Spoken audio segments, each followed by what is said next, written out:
There you go. Right, so the first step is to define the problem and objectives. Now, the research problem is actually about the information that we need to collect, okay? It is the, again, as discussed before, it is the most difficult step, the most challenging one. Well, a business problem is easy to find, in quote unquote, easy in quote unquote to find, because when we can refer to our business performance, right? So in brief, business problem is about the performance of the business and the activities driving the performance.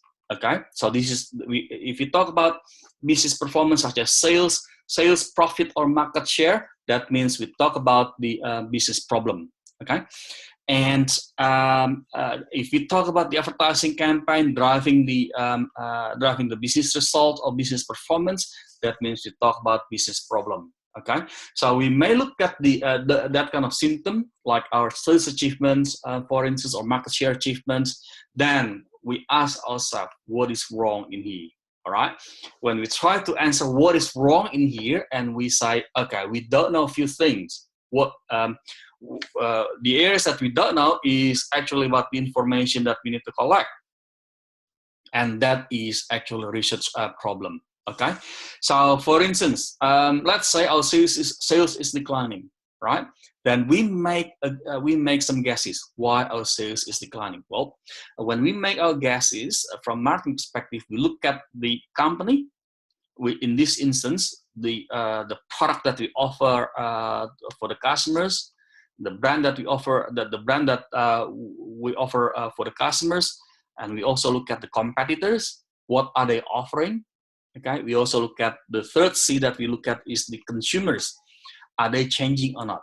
Are they happy on our product? Okay, now those are the three areas that we now look at from marketing research perspective. Let's say, for argument's sake, our sales is declining, and we suspect that because our competitors launched a new product. Okay, so if there's a case that the information that we want to find out is whether our brand is perceived poorly against our competitor's brand, right?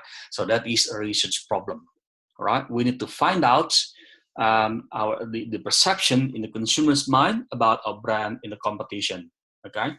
So that's an example in terms of converting business problem into research problem, okay? Right, now to understand the business, to understand the research objectives, there are actually three approaches to help us understanding it. The first one is exploratory research. We can in the exploratory research helps us to understand the problem further, right? And if we relate this to the research technique, we conduct the exploratory research through a qualitative technique like focus group discussion or observation. All right, to help us explore the problem further. Therefore, marketers would normally conduct the qualitative study first before they go to the quantitative. Descriptive research is the second one. This descriptive research, as the name suggests, the purpose of descriptive research is to describe the problem further, right? We normally conduct the quantitative research, such as survey, questionnaire, to get the data to describe the problem, to describe the issue further. And normally we try to understand 5 W's and 1 H type of questions in the descriptive research. And the last research approach is the causal or predictive. In here, we try to join, we try to find the connection, the link between one variable to the others, or many variables to one variable, right? Here, we actually test the hypothesis. In this instance, we normally conduct what we call as the experimental research. Okay? And you can look at the example of research by clicking this link in here. I believe you have the access to this material. All right, the next step is after we understand the problem, we formulate the research problem and formulate the business problem, we convert the business problem to research problem, and we convert the research problem into research objective. Then we design the research, all right? Here we decide what data that we need to collect. We gather the secondary data. We design what primary data that we need to collect. We decide the contact methods. We decide the response rate. We discuss the sample plans and the instruments of the research. They are the decisions that we need to make in terms of designing the research. Okay. Now, in terms of contact methods, there are several contact methods, starting from the mail contact method, telephone, focus group discussion, and so on and so forth. Now, we know that the mail is basically interesting because it is low cost. The problem with that is the return rate is quite low. You could ask yourself, when you come back home, for instance, you check your mailbox, hey, I got a bunch of questionnaire here, okay? Well, do you want to fill out and respond to them? Well, I don't know, okay? Telephone is quite quick. The cost is higher. Now, the issue is interviewer may skew the answers. And the other problem with telephone is we can't observe the body language, which is sometimes helping the interviewer to understand the real answer. Focus group discussion, another technique, and that we discussed that before. Now, the other one is online, which is basically quite quick and cheap. We can use any online method. We can send the link to our respondents, and this one here has gained a strong popularity. This one here is showing us a little bit comparisons in terms of contact methods, starting from the mail, telephone, and personal. And actually, there should be another one online, which is considered as a more popular recently. Right, now, sample plan. Sample plan is another decision that we need to make in our research design. All right, sample plan talks about, there are 3 decisions that we need to make in sample plans. The first one is the sample unit, which is basically about the respondent. The second one is sample size, which is basically about how many people that we want to interview. And the third one is about the sampling procedure. How do we select the respondent? How do we select people to become our respondent? Now, before we go further, let's have a look at this.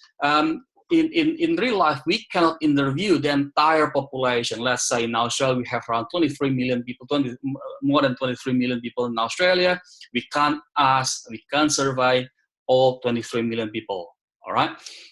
As a result, what we do is to collect the sample, which is basically a small proportion, a proportion of the population, okay?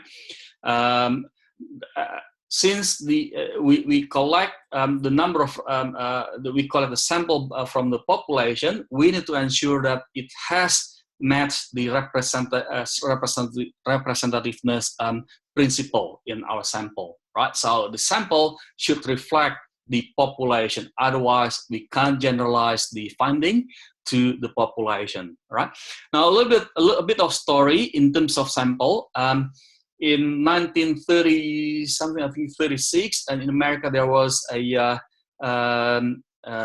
election in America to vote for the president. At that time, Roosevelt and the other one is L. Landon were running for the presidency at that time. Okay, and the Reader's Digest at that time published did the survey for 3 million people.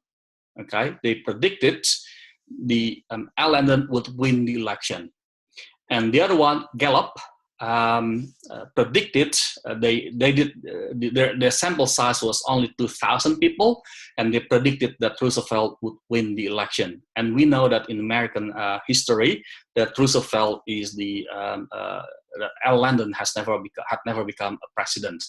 Okay, now what does it mean? 2,000 people, and the other one is 3 million people. Well, what it means is basically, although you only sample 2,000 people against millions of people, as long as you get the representativeness correct, then you will reflect the population, all right? And history of statistics and the statistic story later on suggests that the literary digest at the time sampled their own readers, which is skewed to 2 states only in America, whilst they have 50 states. Okay, all right. So that's a bit of sample. Hopefully, with that story of sample, we get a bit of idea in terms of what we need from the sample. Right. So this is basically showing us the 3 decisions that we need to make. Sample unit or who to survey or the respondent profile, how many or the sample size, and how to choose the sample, which is basically sampling procedure. Okay. The next one is about designing the research. Still in the designing of research, we need to decide the research instruments, whether we use questionnaire or we use certain mechanical device. That's a thing that we also need to design. Do marketers also use some mechanical devices? Well, sometimes we create video tape, for instance, to show in the focus group discussion. Let's say we create an ad, for instance, and we would like to get feedback about our new advertising concept, and yeah, we can do that as well. Okay, aside from the other mechanical devices that we use. And then the questionnaire, as mentioned to you before, is the popular instrument. So there are a few things that we need to consider when we create the questionnaire. Okay, and this is a bit of technique to ask the respondents. We can use rating scale like Likert scale, for instance. Now, implementing the third step is implementing the research plan. This is actually about collecting the information, processing it, and also analyzing it. Okay, and please, in doing so, we need to obey the ethics. So in here, we say that we can't be intrusive on consumers' privacy, misuse of research findings, and also follow the ethic codes. And the last step is to interpret the finding and report the finding to the stakeholders. Okay. All right, so that's basically about marketing research. Any questions before we move on, Alex, to the next topic, which is basically about the consumer behavior? No, I'm all sweet. Thank you. All right, okay, thanks a lot. So I'll just move on to the next one, which is basically about consumer behavior.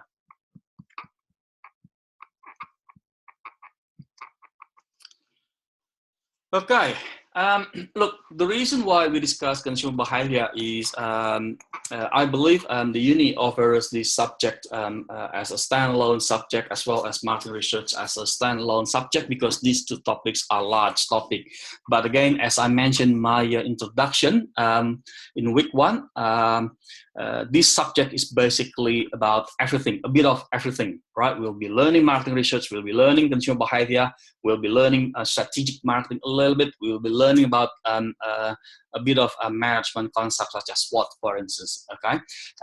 Because we try to introduce these a bit of everything to everyone. Okay, right, now back to consumer behavior. The reason for marketers is always, do we know the customers or not, right? And understanding the customers is the first thing is that we need to do as a marketer. In fact, the decision about the customer is the first thing, is the first strategic decision that marketing companies, marketing organizations make. From there, they think about the capabilities that they need to obtain. Okay. Okay, so consumer buying behavior. Now, consumer buying behavior actually refers to the behavior in relation to purchasing product for personal or household or family use. Okay, so if you analyze, if you analyze a product being purchased by personal or family or for household, that's it. We talk about consumer buying behavior. If the product is purchased for organizations, that means we talk about buying behavior domain. Okay. Okay. Again, the more we understand the customer, the better for us, because that helps us designing our strategy. Okay, that helps us designing, customizing our offering. Remember, if we go back to the marketing concept, and I believe you have analyzed the first posting, which is basically about marketing definition. If you go back to marketing definition, it's about delivering offering that has value for customers. And in doing so, the first thing that we need to do is to understand the customers, to understand our consumer behavior. Okay? In saying that, we also know what we call as consumers black box. So some part of the consumers cannot be revealed. We can only make some guesses, and if we really want to understand the consumer's black box, then we do need to get some mechanical devices, as we discussed before in the research. Okay, now this is a model of buyer behavior based on the stimulus response model from social psychology discipline. Okay, this is what we call as the buyer's black box that we talked about briefly. And our buyer in here is influenced by the stimulus that comes from the environment. If you look at that, the stimulus contains two things. The first one is marketing stimulus, just like product, price, promotion, people, processes, and so on and so forth. So when you do your shopping, for instance, you push your trolley and then you look at the display, that means you talk about, and when you look at the display of product, it triggers you to think about buying that product, then we talk about marketing stimulus. Okay?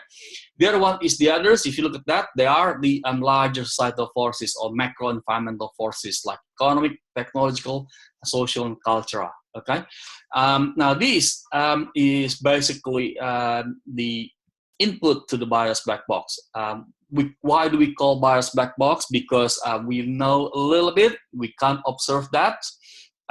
We can observe that with certain mechanical device, as mentioned before, through neuromarketing research. Okay, putting cables to on the consumer's head to understand the response. Okay, but we do know that the buyer's decision making is affected by the buyer's characteristics or their personality, for instance, and also their decision process. Okay?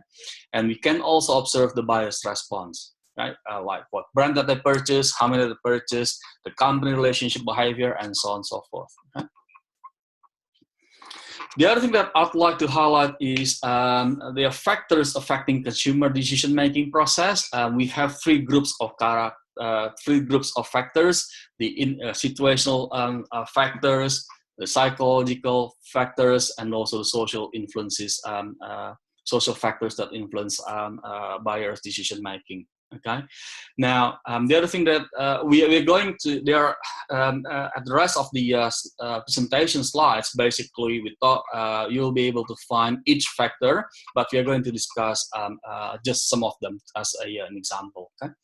And the next thing that we also need to look at is the consumer buying decision process.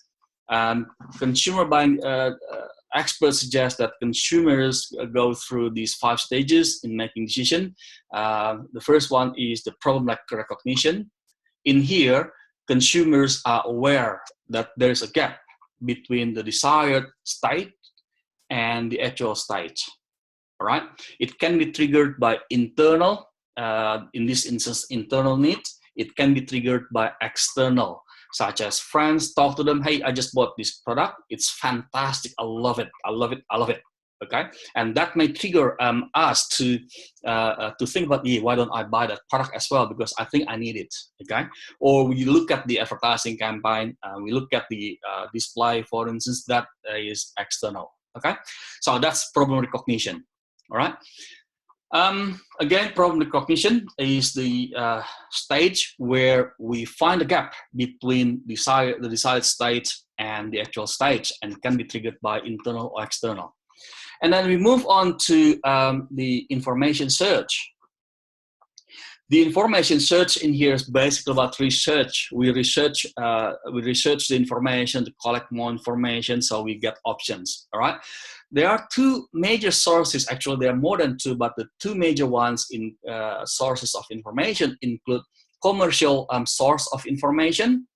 Okay, commercial source of information is actually managed by the marketers. All right, Now, the commercial information source actually helps the customers to get official information. It could be from the company's website, it could be from the advertising campaign, so we receive them. It could be from the marketing collateral materials such as brochures, for instance, so we get the official information. All right. The role of this information revolves around understanding the information officially, right, published by the marketing organizations. Okay. Now, the second major type of information is personal network.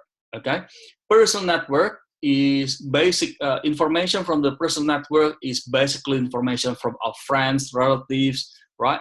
And now this is the area where marketers also need to understand, because although it is not official, but they also they can also potentially influence the consumers. In fact, consumers may trust the personal information, the personal network information, better rather than the official information, especially if we ask our friend who has got the experience in using certain brand, for instance. Okay, so it will be a lot more influencing for customers. Okay.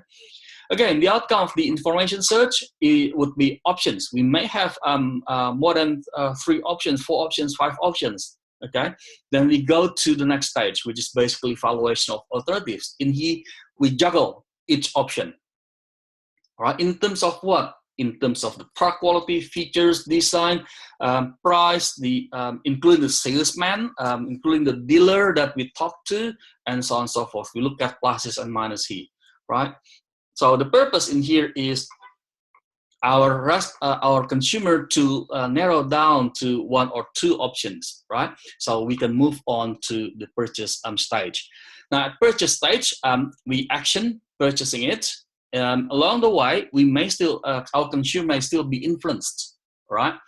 You may recall that sometimes a car dealer salesman may contact us, or the property agent may contact us. Hey, look, how is it going? Yeah, just want to touch base with you, how you go, so I can help you, and so on and so forth. They try to influence the decision. Okay, and the next one is the post-purchase evaluation.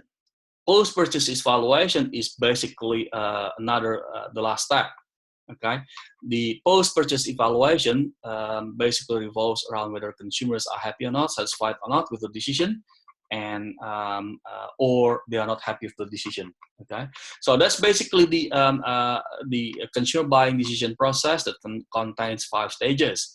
Now, I mentioned to you that scholars suggest that there are 5 stages that we go through. In fact, in real life, we don't go through every single stage, right?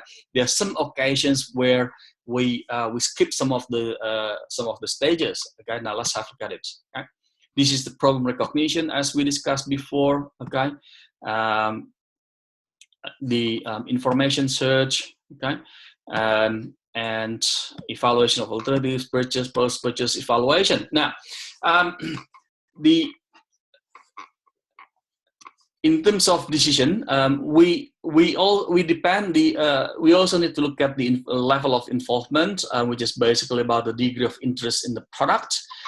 If we claim high involvement products, if they are feasible, if the impact of the product is feasible or expensive, because that is part of the risk as well. Okay, the product impact being feasible or not reflects the risk from social perspective, or whether it is low involvement, if it is less expensive or little social risk. We call them as low involvement products. Okay. Now, based on this,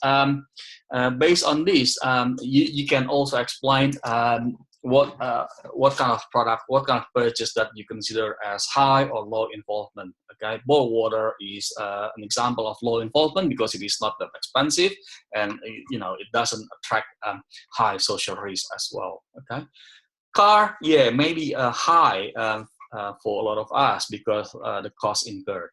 Okay. Right, now we discussed before that there are 5 stages of consumer decision making in the consumer's decision-making process. Okay, one of the things that I'd like to highlight is not everything will be decided in the same way.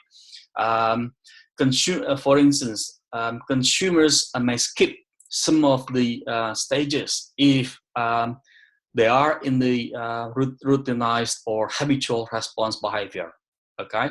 In this instance, if the product has been purchased on a regular basis, for instance, our consumers have got the experience with the product and they are normally low-cost items, so they do not go through all 5 stages. Right? They may be aware of the need. Let's say breakfast cereal. Hey, I'm running out of breakfast cereal. Let's go to the supermarket nearby, and they go to the shelf, pick the product up, that's it, put it in the trolley, and pay for it. Done.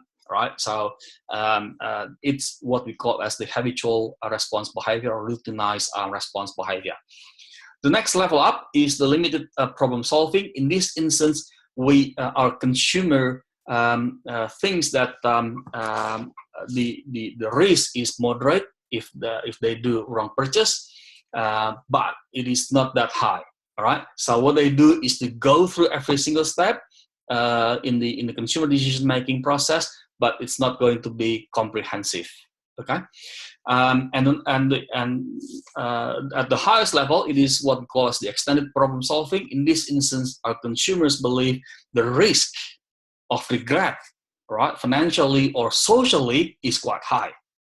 Okay, if they make the wrong purchase. If we consider buying a car, for instance, all right, well, new car, let's say, will cost us about $18,000, $18,000, the small new car, or we get higher than that, to around 25 grand, and so on and so forth. It may be considered as, quite high in terms of risk. Okay, it can also be because they are not that familiar with that product, and they do not purchase that product every week, for instance. So in this instance, consumers will go through every single stage on comprehensively.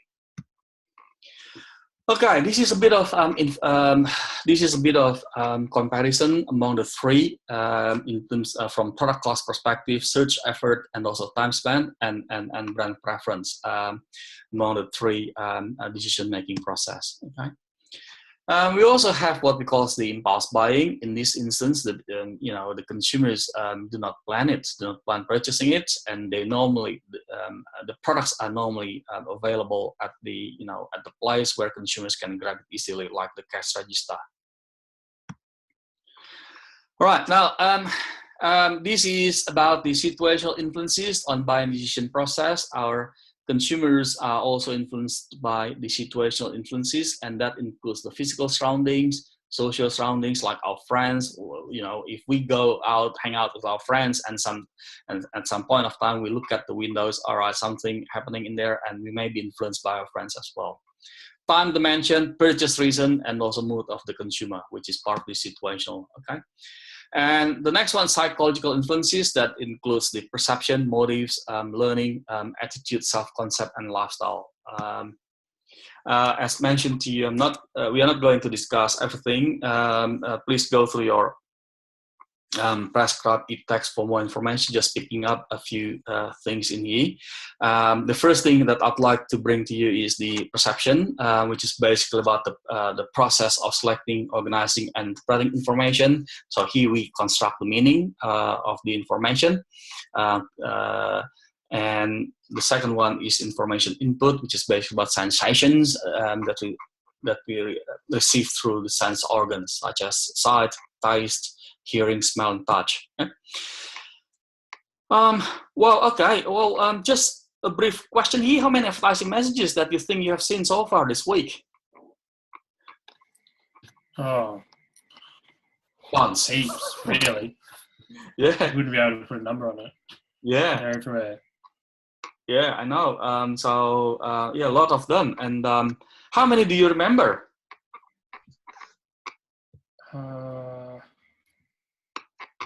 Probably not a lot. Yeah, 1 or 2. So if you go back to the concept of perception, right, you select them. You select which one that you see. Okay, and you organize them. In fact, you organize the one that you want to organize, and you delete the other ones.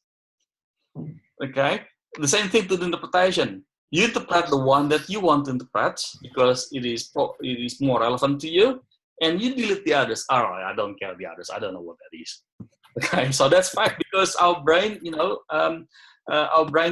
can't cope with everything. So we minimize input information that we receive. That's the reason why people say you see what you want to see, you see what you expect to see. Okay?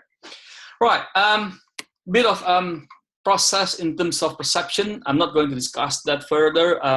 Selective process, selective distortion, and selective retention. So we select which one that we want to recall, as we discussed before briefly. Okay. All right, the third factor influencing our consumer is the psychological factors. This is what we call as the, this is influenced by the perception, and some people suggest the concept subliminal advertising. They use symbols and messages implant the adverts, presumed to appeal to consumers below their level of conscious awareness. Okay, so they do not, in this instance, if we say hungry, eat popcorn, right, and show this image. So that we try to project certain imagery in the at the level of below the level of the conscious awareness. Right? Motivation is another concept under psychological concept. The motive is defined as the something that gives us pressure. So we need to seek the satisfaction. That could be the thirst, hunger, cold, hot, fear, or success. Okay, that's what we mean by motive, right? A drive need that is sufficiently pressing for us to seek satisfaction. And here we talk about two important guys, Freud and Maslow, that help us with understanding the consumer's motive. Okay. All right. The next one is the learning theory.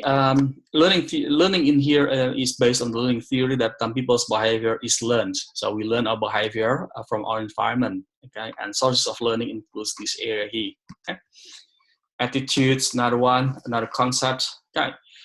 All right. So, question: why are marketers concerned about consumer attitudes? Well, I suppose really it directly impacts what they're going to sell in the end. Yeah, it affects how they decide. It affects how the consumers decide their purchase, basically, based on the attitude. And experts also suggest that there are the concept, primary attitude and secondary attitude. And they also mention that primary attitude is normally universal and it's hard to change. It is hard to change the primary attitude of the consumers. We can adjust our offering to the primary attitude, but the secondary attitude is something that we can offer. For instance, universally, people believe that we got to work, otherwise we can't earn a living. Universally, we can't change that. What we can change is the way we work, which is basically part of the secondary attitude, and that's what the guys at Apple do. Creating a mobile device. The way we work can be mobile, for instance. So you can get the mobile gadgets, mobile devices like iPad or laptop, for instance, to help you working. All right. Self-concept, another one. I'm not going to discuss about that. And the other thing is the vowels types. This is actually related to the, this is actually about the value, attitude, and lifestyle study. There are at least two major research companies. This one here is from Roy Morgan, an Australian-based company. The other one is SBI, Strategic Business Insights. And SRI, Survey Research International, also developed their own vowels study. Now, vowels, one of the importance of vowel study is to understand the segment, consumer segment, right? So they segment consumers based on their values, their attitudes, and their lifestyle. So this helps us understand consumers' segmentation as well. Okay, and social influences includes these areas like roles, family, reference group, opinion leaders, digital networks, culture and subculture. Okay, so they are the main ones. In terms of roles, for instance, we have roles socially, and it may influence our decision as well. If you're a student, it may influence our decision differently to if we are professional, for instance. Okay. Personal factors, another one, age, life cycle, or economic situation. Someone who has strong economic situation may want to buy branded products rather than the other person who has a weaker economic situation, for instance, part of the personal factor. Social influence includes these important concepts such as reference group, which is basically any group that can affect people's values, attitudes, or behavior. Under reference group, we also know the concept key opinion leaders. These guys become key opinion leaders because they have got skills, knowledge, and charisma to influence people. Doctors, for instance, are, doctor is an example. When we are unwell, we go to see the doctor gives us prescription, and that influences us as well. Okay? All right, I'm not going to discuss the others. Just briefly to take you through with those key elements. Okay. Any questions so far, Alex? No, all sweet. All good. Yep. All right. Look, what I'm going to do is I'm going to stop